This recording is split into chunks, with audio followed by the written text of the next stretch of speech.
नमस्कार. आजचा सुद्धा दिवस चालू झाला जिमने. इथे आमची थोडी मस्ती चालू होती अभिबरोबर. हे आमचं नेहमीचं डिबेट असतं. घरी येऊन हे पार्सल बघितलं. अमरनी हे काय मिक्सर मागवलेला त्याचं प्रोटीन मिक्स करायला. म्हणजे डेडिकेशन तो देखो लडके का.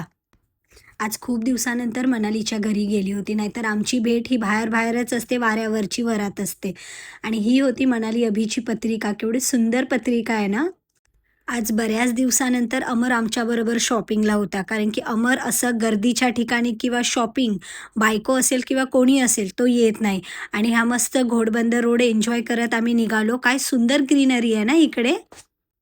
2 तासानंतर पोहोचलो आम्ही आमच्या लोकेशनवर. इकडे आलो होतो मला काय फॅब्रिक घ्यायचं होतं त्याच्यासाठी. पण हे मी रील बघूनच गेली होती. पण काय आहे ना, नेहमी तुमच्या रील बरोबर काम करतील हे जरुरी नाही आहे.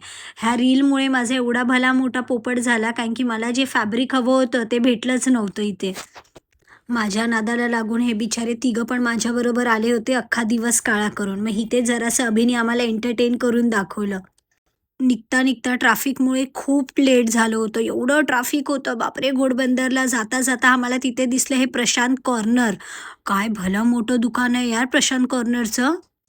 खरंच ह्यांच्याकडे एवढी व्हरायटी आहे. स्वीट झालं, खाकरा झालं, म्हणजे यू जस्ट नेम इट आणि प्रत्येक गोष्ट त्यांच्याकडे आहे. आणि हे केवढं क्यूटशा डोलीमध्ये ह्या लोकांनी असे सगळे ड्रायफ्रुट्स ठेवले होते.